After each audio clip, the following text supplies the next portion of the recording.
பதவி நீக்கம் செய்ய வேண்டும் என்று சபையினுடைய தலைவரிடம் கொடுக்கப்பட்டிருக்கின்றது. ஒரு நீதிபதியை பணி நீக்கம் செய்ய வேண்டும் என்றால் அது நாடாளுமன்றத்தில் இம்பீச்மெண்ட் என்ற முறையின் மூலமாகத்தான் முடியும். மாநிலங்களவை என்றால் 50 நாடாளுமன்ற உறுப்பினர்கள் கையெழுத்திட வேண்டும். மக்களவை என்றால் 100 உறுப்பினர்கள் கையெழுத்திட வேண்டும். 107 பேர் கையெழுத்திட்டிருக்கிறார்கள். இதில் எல்லா எதிர்க்கட்சிகளும் இருக்கிறார்கள். திராவிட முன்னேற்ற கழகம், இந்திய தேசிய காங்கிரஸ், சமாஜ்வாடி கட்சி, அதே போல கம்யூனிஸ்டின் 2 கட்சிகள், மார்க்சிஸ்ட் கம்யூனிஸ்ட் கட்சி, இந்திய கம்யூனிஸ்ட் கட்சி, விடுதலை சிறுத்தைகள் கட்சி, அது மாதிரி மராட்டியத்தில் இருக்கிற சிவசேனா கட்சி, இப்படி எல்லா கட்சிகளும் அதில் கையெழுத்திட்டிருக்கிறார்கள்.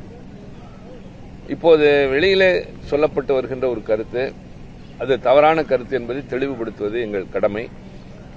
திருப்பரங்குன்றம் வழக்கிற்காகத்தான் அவர் மீது இந்த இம்பீச்மெண்ட் கொண்டு வரப்பட்டிருக்கிறது என்று சொல்கிறார்கள். அது அல்ல என்று சொல்வதுதான் மிக முக்கியமான ஒன்று.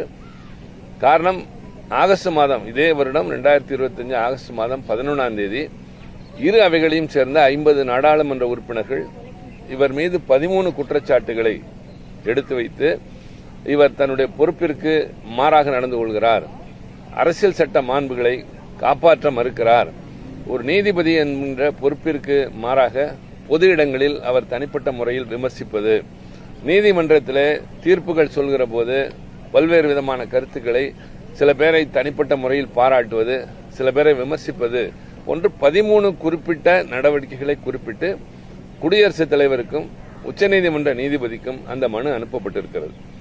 இப்போது முறையாக, அதாவது குடியரசுத் தலைவரோ அல்லது உச்சநீதிமன்ற நீதிபதியோ அதை ஏற்றுக்கொள்ளலாமே தவிர, கேட்டுக்கொள்ளலாமே தவிர, ஆனால் முடிவெடுக்க வேண்டிய அதிகாரம் நாடாளுமன்றத்தில் இருக்கிறது என்ற காரணத்தினால் அதே குற்றச்சாட்டுகளின், அந்த 13 குற்றச்சாட்டுகளின் அடிப்படையில் தான் நேற்றைக்கு அது கொடுக்கப்பட்டிருக்கிறது. இது திருப்பரங்குன்றம் என்று சொல்லி எப்பொழுதுமே எதையாவது கிளறிவிட்டு அதன் மூலமாக மத பிரச்சனையை கிளப்பி ஆதாயம் தேட முனைகின்ற ஒரு நலன் சார்ந்த, தன்னலன் சார்ந்த, எல்லாவற்றையும் குறுகிய நோக்கோடு கொண்டு போகின்ற சில பிரிவினர் அதற்கு முயற்சி செய்கிறார்கள். ஆக நாங்கள் கொடுத்த அந்த இம்பீச்மெண்ட் என்ற நோட்டீஸ் திருப்பரங்குன்றத்திற்கும் அதற்கும் தொடர்பில்லை. அது வேறு வழக்கு, அது தனியாக நடைபெற்றுக் கொண்டிருக்கின்றது. இப்போது கொடுத்திருக்கிற இந்த இம்பீச்மெண்ட் என்பதில் ஏற்கனவே கொடுத்த 13 அந்த குற்றச்சாட்டுகளையும் மீண்டும் கவனத்திற்கு கொண்டு வந்து, மீண்டும் என்று சொல்வதை விட இந்த இம்பீச்மெண்ட் நோட்டீஸில் கொண்டு வந்து, முதலில் கொடுத்த குடியரசுத் தலைவர் கொடுத்ததை முறையாக செய்வதற்கு மக்களவையின் தலைவராக இருக்கிற ஓம் பிர்லாவிடம் கொடுக்கப்பட்டிருக்கின்றது. அவர் அது குறித்து நடவடிக்கை எடுத்ததற்கு பின்னால் அடுத்து நாடாளுமன்றத்தில் விவாதம் நடைபெறும். அப்போது இன்னும் பல பிரச்சனைகளை விரிவாக சொல்ல வேண்டிய சூழ்நிலை ஏற்படும்.